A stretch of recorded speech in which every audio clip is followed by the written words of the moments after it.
Hello मेरे प्यारे बच्चों, आप सभी का इस प्यारे से यूट्यूब चैनल पर आप लोगों का स्वागत है। ठीक है मेरे प्यारे बच्चों, आज हम देखेंगे क्लास 12 हिंदी। ठीक है मेरे प्यारे बच्चों, क्लास 12 हम देखेंगे। वो अभी कौन सा सब्जेक्ट देखेंगे? हिंदी का, जो हर साल पूछा हुआ प्रश्न इस वीडियो में देखा जाएगा। ठीक है मेरे प्यारे बच्चों, और बोर्ड एग्जाम 2024 में जो है बार बार पूछा जाता है और पक्का आएगा। 100 नंबर पक्का अब की बार यहीं से आएगा। ठीक है मेरे प्यारे बच्चों, अगर आप इस वीडियो को देख लेते हैं तो 100 नंबर आपके पक्के हो जाएंगे। ठीक है मेरे प्यारे बच्चों, देखिए इसमें हम खंड खंड क प्रश्न देखेंगे। ठीक, खंड क में जितना भी प्रश्न पूछा जाता है उन सभी प्रश्नों को इस वीडियो में देखा जाएगा। और देखिए 100 यानी कि 100% जो है यहीं से आएगा। ठीक मेरे प्यारे बच्चों, वह भी 22 फरवरी को। ठीक,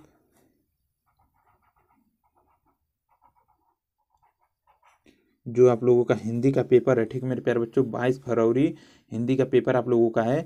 उस दिन अगर आप लोग यह पढ़कर केवल चले जाएंगे तो आप लोगों को 100 में 100 लाने से कोई नहीं रोक सकता। ठीक है मेरे प्यारे बच्चों, तो देखिए पहला प्रश्न हमारा क्या कर रहा है कि इसमें देखिए 10 जो है बहुविकल्पी प्रश्न रहेंगे।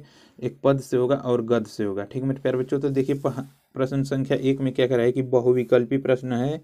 उसमें पूछ रहा है क्या कि पहला दिया है कि उक्ति व्यक्ति प्रकरण के रचनाकार है। उक्ति व्यक्ति प्रकरण के रचनाकार हैं।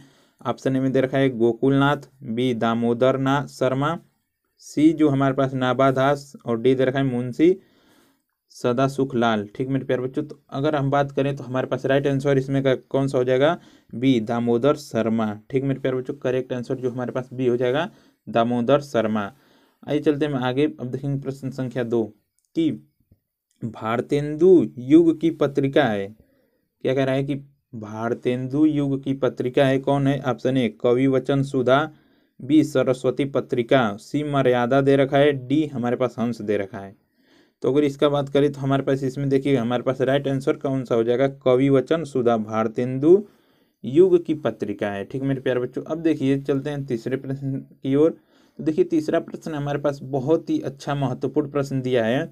इसमें दे रखा है क्या कि हिंदी गद्य साहित्य के द्वितीय उत्थान का प्रारंभ हुआ था, किस सन में हुआ था, वही हमसे पूछ रहा है। तो देखेंगे ऑप्शन ए में दे रखा है कि 1918 में, बी में दे रखा है सन 1900 में, सी में दे रखा है 1936 में, और डी दे रखा है हमारे पास 1938 में। तो इसका अगर हम बात करें प्यारे बच्चों तो करेक्ट आंसर हमारे पास ऑप्शन सी हो जाएगा 1936 में। ठीक है, आइए चलते हैं आगे। अब देखेंगे प्रश्न संख्या 4।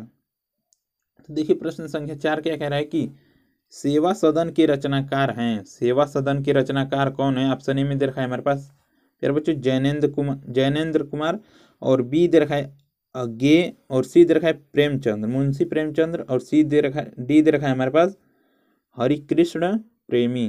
ठीक मेरे प्यारे बच्चों, डी दे रखा है हरिकृष्ण प्रेमी। तो इसका हमारे पास क्या हो जाएगा? ऑप्शन जो हमारे पास करेक्ट आंसर क्या हो जाएगा? प्रेमचंद्र, मुंशी प्रेमचंद्र सेवा सदन के रचनाकार प्रेमचंद्र जी हैं। ठीक मेरे प्यारे बच्चों, यहाँ तक आए आप लोग समझ में। आइए चलते हैं आगे, अगला प्रश्न देखेंगे। देखिए 5वां इसमें क्या कह रहा है कि हिंदी की प्रथम आधुनिक कहानी होने का श्रेय दिया जाता है। हिंदी की प्रथम आधुनिक कहानी होने का श्रेय दिया जाता है, तो किसे दिया जाता है? तो ऑप्शन ए में दे रखा है इंसा अल्लाह खान को, और बी दे रखा है किशोरी लाल गोस्वामी को, सी दे रखा है रामचंद्र शुक्ल को, और डी दे रखा है विष्णु प्रभाकर को। ठीक मेरे प्यारे बच्चों, तो इसमें देखिए हमारा करेक्ट आंसर ए भी हो सकता है और बी भी हो सकता है। ठीक मेरे प्यारे बच्चों, तो लेकिन इसमें अगर बात करें तो हमारे पास करेक्ट आंसर जो हो जाएगा ऑप्शन जो है हमारे पास बी हो जाएगा किशोरी लाल गोस्वामी, सर्वप्रथम किशोरी लाल गोस्वामी। अगर यह ऑप्शन न देकर केवल इंसा अल्लाह खान दे रखा है तो यह भी आप लोग मार सकते हैं, यह भी गलत नहीं है। ठीक मेरे प्यारे बच्चों, नंबर 1 पर यह है किशोरी लाल गोस्वामी। ठीक मेरे प्यारे बच्चों, आइए यहाँ तक आया आप लोग समझ में। आइए चलते हैं आगे। अब देखेंगे प्रश्न संख्या 2 में भी बहुविकल्पी प्रश्न पूछा जाता है। उसमें देखिए 5 नंबर यहाँ से आप लोगों को पक्के होंगे, 5 यहाँ से भी हमारे पास 5 नंबर मिलेगा प्रश्न संख्या 2 में। ठीक, इसमें अगर बात करें तो हमारे पास आएगा, इसमें भी 5 बहुविकल्पी प्रश्न होगा। ठीक, तो देखिए इसमें पहला क्या कह रहा है कि आदिकाल का ग्रंथ नहीं है।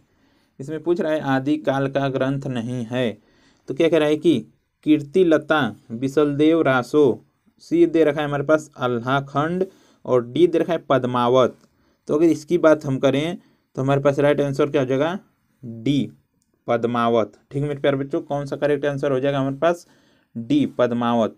अब देखिए अगला प्रश्न क्या कह रहा है कि अष्टछाप के कवियों का संबंध है भक्ति काल की, तो किससे है? तो राम भक्ति शाखा से, ज्ञानाश्रय शाखा से, सी दे रखा है प्रेमाश्रय शाखा से, डी दे रखा है हमारे पास कृष्ण भक्ति शाखा से। तो प्यारे बच्चों इसका करेक्ट आंसर जो हो जाएगा हमारे पास ऑप्शन डी हो जाएगा, कृष्ण भक्ति शाखा से। ठीक है, देखिए यहाँ तक हो गया आप लोगों को, आ गया। अब चलते हैं आगे, देखेंगे प्रश्न संख्या 3 कि श्रृंगार और वात्सल्य रस के अमर कवि हैं। क्या कह रहा है कि श्रृंगार और वात्सल्य रस के अमर कवि हैं। तो इसमें हम देखेंगे क्या कि ऑप्शन ए में दे रखा है केशव दास, और बी दे रखा है कबीर दास, और सी दे रखा है हमारे पास सूरदास, और डी दे रखा है हमारे पास कविवर बिहारी। ठीक है मेरे प्यारे बच्चों, दे रखा है कविवर बिहारी। तो इसका अगर हम बात करें तो हमारे पास करेक्ट आंसर जो हो जाएगा, ठीक है, तो हमारे पास क्या हो जाएगा ऑप्शन सी, करेक्ट आंसर क्या हो जाएगा सूरदास। अब देखिए अगला प्रश्न क्या कह रहा है कि चाँद का मुंह टेढ़ा है, रचना की विधा है। तो ऑप्शन ए में दे रखा है काव्य, बी में दे रखा है उपन्यास, सी निबंध, और डी हमारे पास कहानी। तो इसका करेक्ट आंसर क्या हो जाएगा ऑप्शन ए काव्य। ठीक है मेरे प्यारे बच्चों, क्या हो जाएगा ऑप्शन ए काव्य। आइए चलते हम आगे, देखिए अब इसमें का हम 5वां प्रश्न देखेंगे कि कबीरवाड़ी के डिक्टेटर हैं कथन हैं। तो option A Acharya Hazari Prasad Dwivedi, B हमारे पास दे रखा है जयशंकर प्रसाद, और सी दे रखा है रामचंद्र शुक्ल, और डी दे रखा है हमारे पास नंद दुलारे वाजपेयी। तो हमारे पास करेक्ट आंसर जो हो जाएगा ऑप्शन ए आचार्य हजारी प्रसाद द्विवेदी, यही क्या हो जाएगा हमारे पास करेक्ट आंसर हो जाएगा।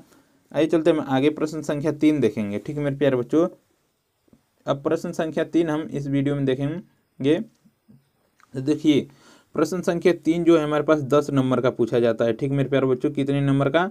10 नंबर का जो है हमारे पास यह प्रश्न जो है पूछा जाएगा इस बार 2024 में। ठीक है, अब देखिए यह हमारे पास दे रखा है क्या कि निम्नलिखित गद्यांश का, क्या कह रहा है कि निम्नलिखित गद्यांश का संदर्भ देते हुए किसी एक के नीचे दिए गए प्रश्नों का उत्तर दीजिए। ठीक मेरे प्यारे बच्चों, देखिए इसमें दिया रहता है प्यारे बच्चों, दो जो है हमारे पास गद्यांश देखा, उसमें अथवा करके पूछा रहता है, किसी एक का जो है हमारे पास नीचे उसके जितने भी प्रश्न दिए जाते हैं 5 प्रश्न पूछेगा, उसमें 5 प्रश्नों का उत्तर जो है इस गद्यांश में से हमें देना रहता है। ठीक है, अब देखिए यहाँ से हमें देना रहता है, और देखिए पहले तो इस गद्यांश को हम अच्छी तरीके से पढ़ लेंगे कि कहाँ से किस चैप्टर से क्या पूछ रहा है, कैसे पूछ रहा है, तो हमें अच्छी तरीके से आसानी से आ जाएगा। अब बात करें, आइए गद्यांश को पढ़ लेते हैं। तो देखिए क्या कह रहा है कि जंगल में जिस प्रकार अनेक लता वृक्ष और वनस्पति अपने अदम्य भाव से उठते हुए पारस्परिक सम्मिलन से अविरोधी स्थिति प्राप्त करते हैं, उसी प्रकार राष्ट्रीय जन अपनी संस्कृतियों के द्वारा एक दूसरे के साथ मिलकर राष्ट्र में रहते हैं। जिस प्रकार जल में अनेक प्रवाह नदियों के रूप में मिलकर समुद्र में एक रूपता प्राप्त करते हैं। ठीक है मेरे प्यारे बच्चों, उसी प्रकार राष्ट्रीय जीवन की अनेक विधियां राष्ट्रीय संस्कृति में समन्वय प्राप्त करते हैं। समन्वय युक्त जीवन राष्ट्र का सुखदायी स्वरूप यानी कि रूप है। ठीक मेरे प्यारे बच्चों, अगर हम बात करें तो देखिए अगर आप लोग बुक पढ़े होंगे तो जो बुक पढ़े होंगे तो हमें मालूम हो जाएगा कि किस चैप्टर से लिया गया और इसके लेखक कौन है। तो देखिए प्रश्न पहला ही पूछेगा हमारे पास क्या कि प्रस्तुत गद्यांश के पाठ और लेखक का नाम लिखिए। ठीक है मेरे प्यारे बच्चों, पूछता है पाठ और लेखक का नाम या संदर्भ पूछ देगा। ठीक है, तो देखिए हम लिख देंगे, अगर मालूम रहेगा तब ना आप लोग लिखेंगे कि पाठ और लेखक का नाम, यानी कि किस पाठ से लिया गया है और इसके लेखक कौन है। ठीक है मेरे प्यारे बच्चों, तो देखिए इसलिए हम कहते हैं कि आप लोग किताब पढ़िएगा और जो पेपर में गद्यांश दिया रहेगा उस गद्यांश को कम से कम 2 बार 3 बार पढ़ लीजिएगा कि हमें मालूम पड़ जाए कि कहाँ से पूछा हुआ है। ठीक, अब चलते हैं, तो अगर बात करें इस गद्यांश की हम बात करें, ठीक मेरे प्यारे बच्चों, तो यह गद्यांश जो है हमारे पास राष्ट्र का स्वरूप जो हमारे पास चैप्टर है राष्ट्र का स्वरूप उस चैप्टर से लिया गया है और इसके लेखक हम बता दें प्यारे बच्चों कौन होंगे कि वासुदेव शरण अग्रवाल जी होंगे। ठीक, तो देखिए इसका संदर्भ कैसे लिखा जाता है, आइए संदर्भ भी हम देखते हैं, संदर्भ इसका कैसे लिखा जाता है। ठीक है, तो देखिए संदर्भ हम हेडिंग डाल लेंगे, क्या संदर्भ हम हेडिंग डाल देंगे। तो देखिए कैसे लिखा जाता है संदर्भ, अगर आप लोग ऐसा लिख देते हैं तो 2 नंबर आप लोगों का पक्का हो जाएगा। ठीक, कि प्रस्तुत गद्यांश हमारी पाठ्य पुस्तक हिंदी के गद्य खंड में संकलित राष्ट्र का स्वरूप नामक निबंध से उद्धृत है, जिसके लेखक वासुदेव शरण अग्रवाल जी हैं। ठीक मेरे प्यारे बच्चों, देखिए इतना आप अगर आप लिख देते हैं तो आप लोगों को जो है 2 नंबर मिल जाएगा।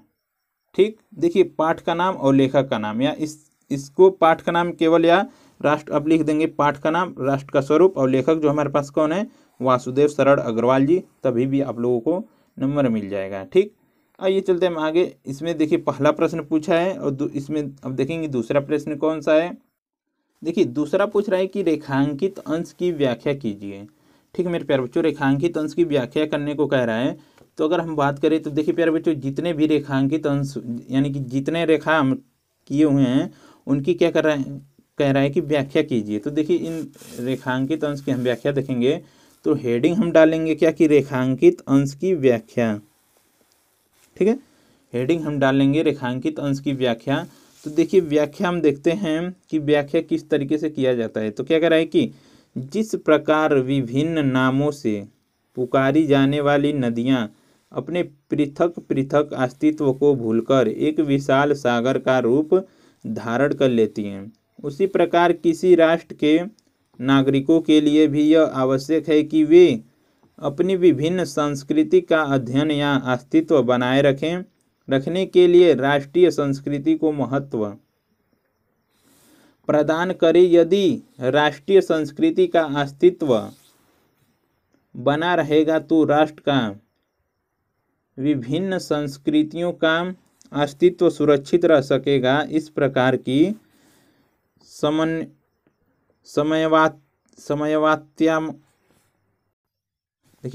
समन्वयात्मक भावना के परिणाम स्वरूप ही किसी राष्ट्र के नागरिक सुखद जीवन व्यतीत करने में, ठीक मेरे प्यारे बच्चों, करने में सफल हो सकेंगे।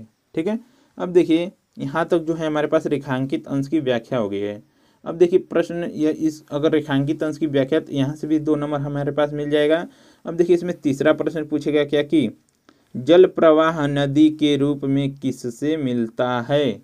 अगर आप लोग पढ़े होंगे पद्यांश में तो उसमें पूछ रहा है कि जल प्रवाह नदी के रूप में किससे मिलता है। तो आप इसमें देखिए उत्तर इसका बिल्कुल छोटा सा है, लिख देंगे जल के अनेक प्रवाह नदियों के रूप में मिलकर समुद्र में एक रूपता प्राप्त करते हैं। ठीक, यहाँ तक आ गया। अब देखिए अगला प्रश्न, इसमें देखिए क्या कर रहा है, प्रश्न पूछ रहा है कि राष्ट्र के जन किसके द्वारा एक एक दूसरे के साथ मिलकर राष्ट्र में रहते हैं। तो इसमें देखिए क्या कर रहा है कि राष्ट्र के जन अपनी संस्कृतियों के द्वारा एक दूसरे से मिलकर राष्ट्र में रहते हैं। ठीक है, यहाँ तक आया आप लोग समझ में। तो आइए चलते हैं हम आगे। ठीक, अब देखिए इसमें का आखिरी प्रश्न क्या कर रहा है कि किस प्रकार के जीवन को राष्ट्र का सुखदायी रूप कहा गया है। कि देखिए क्या कर रहा है कि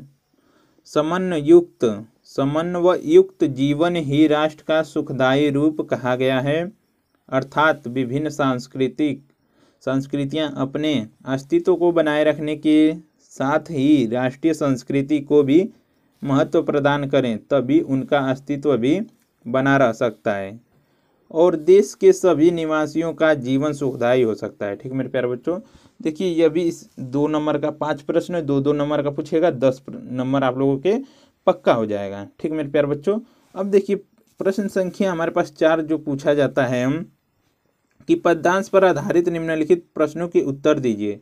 यह भी कितने नंबर का होता है हमारे पास, 10 नंबर का प्यारे बच्चों, 10 नंबर का यह भी होता है। और देखिए पद्यांश हमारे पास दे रखा है क्या कि नील परिधान बीच सुकुमार, खुल रहा मृदुल अधुखुला अंग, खिला हो ज्यों बिजली का फूल, मेघ वन बिच गुलाबी रंग। ओह वह मुख पश्चिम के व्योम, बीच जब घिरते हो घनश्याम।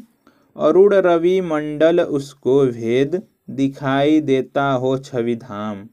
ठीक है मेरे प्यारे बच्चों, यह भी देखिए अगर हम पद्यांश को पढ़ लेते हैं तो पद्यांश में भी पूछेगा कि किस पाठ और लेखक का नाम पूछेगा, तो किस पाठ से लिया गया है और इसके कवि कौन है। ठीक मेरे प्यारे बच्चों, इसमें कवि पूछा जाता है, लेखक नहीं। ठीक, तो कवि इसके देखिए, तो इसमें देखिए पूछेगा क्या कि प्रस्तुत पद्यांश के पाठ एवं कवि का नाम लिखिए। तो इसमें सरल और देखिए अगर पद्यांश अगर आप लोग पढ़े होंगे तो आप लोगों को मालूम होगा कि किस पाठ से लिया गया है और इसके कवि कौन है।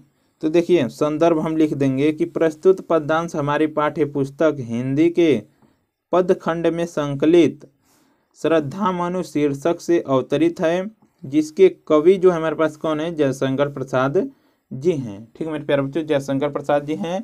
यहाँ से 2 नंबर आप लोगों के, अगर इतना लिख देते हैं तो 2 नंबर आप लोगों को पक्का हो जाएगा। ठीक, आइए चलते हैं हम आगे।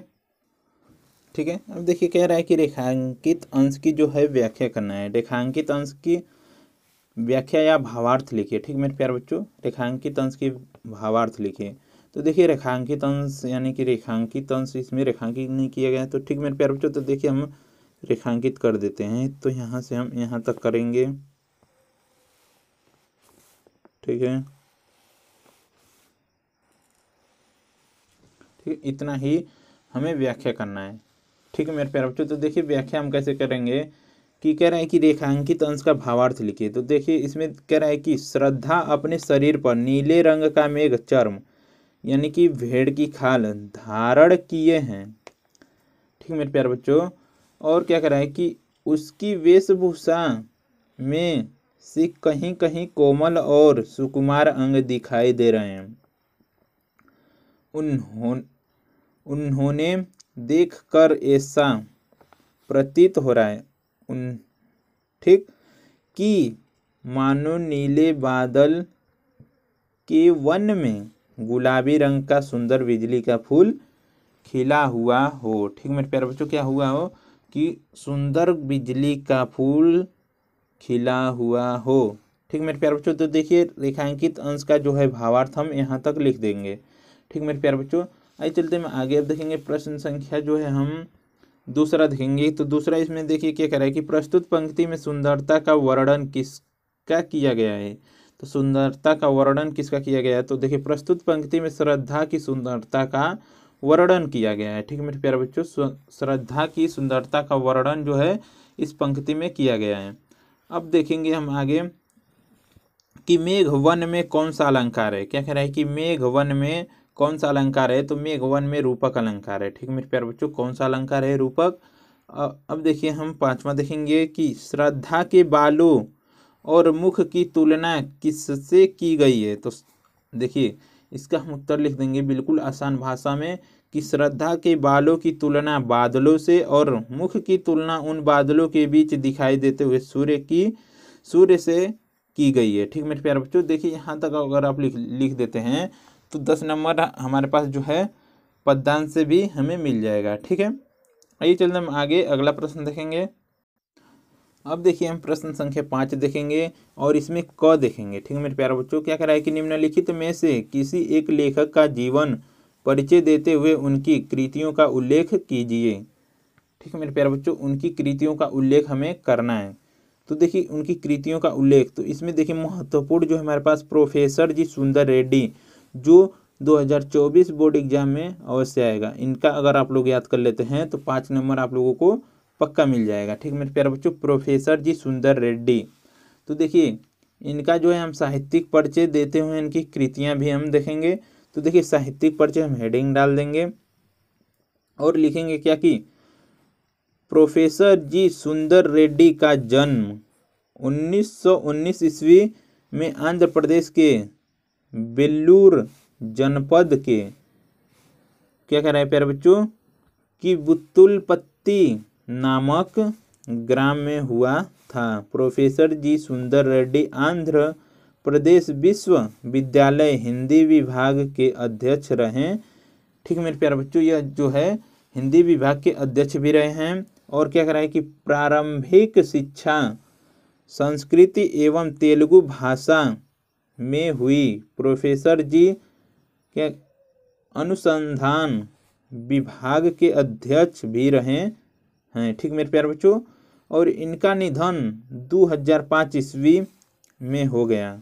ठीक है मेरे प्यारे बच्चों, इनका जो निधन है यानी कि प्रोफेसर जी सुंदर रेड्डी का मृत्यु जो है 2005 यानी कि 2005 ईस्वी में हो गई। अब देखिए आगे चलते हैं हम कि राष्ट्रवादी हिंदी प्रचारक प्रख्यात साहित्यकार एवं तुलनात्मक साहित्य के मूर्धन्य समीक्षक श्रेष्ठ विचारक समालोचन एवं निबंधकार थे। ठीक मेरे प्यारे बच्चों, प्रोफेसर जी सुंदर दक्षिण भारतीयों के लिए हिंदी और उत्तर भारतीयों के लिए दक्षिणी भाषाओं के अध्ययन की प्रेरणा दी हैं। ठीक, आइए चलते हैं आगे और देखिए इन्होंने हिंदी भाषियों के लिए तमिल, तेलुगु,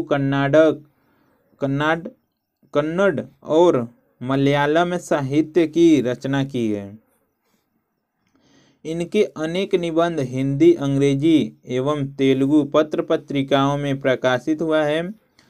हिंदी भाषी न होते हुए भी हिंदी को अपनी रचनाओं के रूप में जो है अमूल्य निधि सौंपी है। ठीक मेरे प्यारे बच्चों, ये देखिए हिंदी भाषी यानी कि हिंदी भाषी न होते हुए भी इन्होंने क्या जितने भी इन्होंने रचना किया यानी कि प्रोफेसर जी जितने भी रचना किए हैं वो अब कितने हिंदी में किए हैं। ठीक, और इनकी क्या करें कि उसके लिए हिंदी साहित्य सदैव इनका जो है रेडी रहेगा। हिंदी साहित्य जो है इनका सदैव रेडी रहेगा। अब चलिए चलते हैं आगे। देखिए आगे क्या कह रहा है कि कृतियां मेरे विचार, पहला इनका कृतियां क्या है मेरे विचार, और दूसरा दे रखा है साहित्य और समाज, और तीसरा हमारे पास दे रखा है क्या कि तेलुगु दारुल और तेलुगु। ठीक है मेरे प्यारे बच्चों, ये क्या हो जाएंगे इनके कृतियां हैं। आइए चलते हैं आगे। ठीक है मेरे प्यारे बच्चों, अब देखिए हम देखेंगे ख में जो पूछा जाता है प्रश्न संख्या 5 के ख में पूछा जाएगा कवि का जीवन परिचय। ठीक मेरे प्यारे बच्चों, कवि का जीवन परिचय अभी 5 नंबर का पूछेगा या साहित्यिक परिचय। ठीक मेरे प्यारे बच्चों, साहित्यिक परिचय या जीवन परिचय क्लास 12 के लिए पूछा जाएगा। अब चलिए चलते हैं आगे कि इसमें देखिए कह रहा है कि पहले तो हम जीवन परिचय इनका हेडिंग डाल देंगे, उसके बाद हम साहित्यिक परिचय भी देख लेंगे।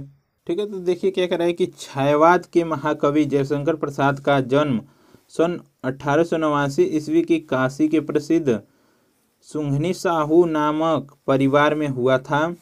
इनके पिता का नाम देवी प्रसाद था। बचपन में ही इनकी माता का जो है स्वर्गवास हो गया।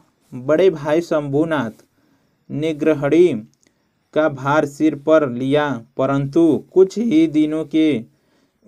ही दिनों में उनके बड़े भाई का भी देहावसान हो गया। ठीक मेरे प्यारे बच्चों, इनके बड़े भाई का भी देहावसान हो गया। समस्त उत्तरदायित्व प्रसाद जी पर आ गया, परंतु अपने रचनाओं के पुष्प हिंदी माता के चरणों में निरंतर अर्पित करते रहे।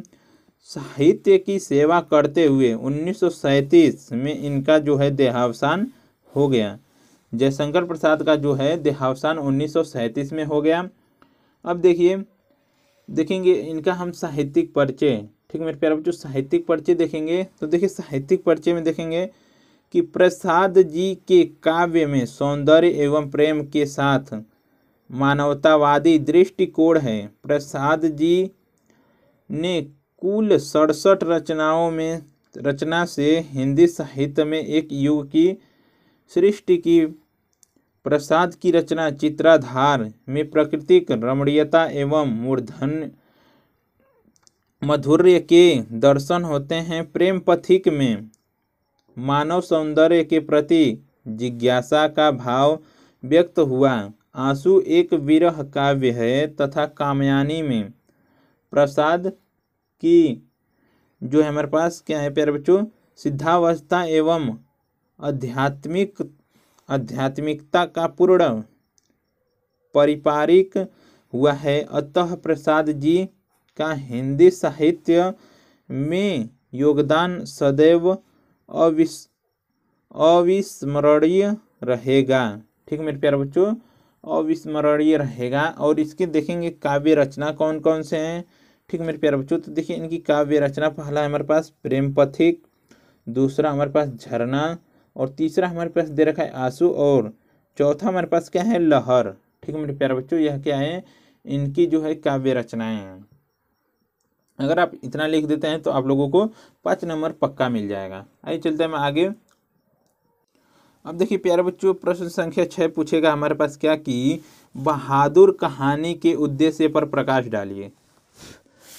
उसमें पूछा जाता है कि प्यारे बच्चों, जो कथा हमारे पास होती है खंड काव्य सॉरी बच्चों, खंड काव्य नहीं, जो कथा हमारे पास होती है कथा वस्तु, उसमें से जो है महत्वपूर्ण जो है हमारे पास क्या है कि बहादुर कहानी के संदेश, बहादुर कहानी जो है उसका सारांश भी पूछ सकता है, उद्देश्य भी पूछ सकता है, पंचलाइट भी पूछ सकता है। ठीक, तो इसमें हम देखेंगे बहादुर कहानी के उद्देश्य पर प्रकाश डालिए। या देखिए हमारे पास 5 नंबर का पूछा जाता है। ठीक है प्यारे बच्चों, 5 नंबर हमारे पास पक्के होने वाले हैं, वो भी बिल्कुल आसान और सरल भाषा में, इसको याद कर लीजिएगा। ठीक है, तो देखिए हम बहादुर कहानी का उद्देश्य हम हेडिंग डाल देंगे और इसमें लिखा जाएगा क्या कि इस कहानी का उद्देश्य समाज में उत्पन्न वर्ग संघर्ष को मानवीय सहानुभूति द्वारा समाप्त करने का संदेश देना है। शोषितों के प्रति मानवता एवं प्रेम का व्यवहार ऊंच नीच के भेद के कारण दिलों में पड़ी दरार को भर देता है। बहादुर की मानवीय स्नेह एवं संवेदनाओं का भूखा है। ठीक मेरे प्यारे बच्चों, मालिक द्वारा पीटे जाने और प्रतिक्रिया स्वरूप उसके द्वारा घर छोड़ दिए जाने पर परिवार के सभी लोगों को पश्चाताप का अनुभव होता है। अब देखिए पश्चाताप का अनुभव होता है, तो उसके बाद क्या कह रहा है कि वे स्वयं को दोषी महसूस करते हैं। धनी और निर्धन का वर्ग भेद मानवीय भावनाएं ही कम कर सकती है। लेखक का मुख्य उद्देश्य दोनों के हृदयों का परिवर्तन है और सबके प्रति सहानुभूति पूर्ण व्यवहार बनाए रखने का संदेश देना है। आइए चलते हम आगे। अब देखेंगे कि क्या कह रहा है कि बहादुर कहानी अत्यंत मार्मिक कहानी है।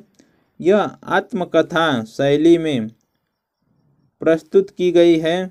अमरकांत जी ने बड़े सटीक और सुंदर ढंग से कहानी को प्रस्तुत करके पाठकों के मन पर अमिट छाप छोड़ी है। कहानी कला के तत्वों की दृष्टि से यह एक सफल कहानी है। ठीक है मेरे प्यारे बच्चों, क्या है, यह एक सफल कहानी है। और इसके आगे 7वां जो प्रश्न होता है, ठीक मेरे प्यारे बच्चों, खंड हमारे पास खंड क में जो है 7वां प्रश्न जो होता है, खंड हमारे पास खंड काव्य होता है। उसमें से प्यारे बच्चों जो जिला वाइज जो है खंड काव्य पूछा जाता है।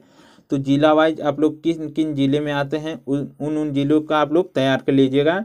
ठीक है, तो देखिए खंड क के जितने भी प्रश्न हैं हम इस वीडियो में देख चुके हैं।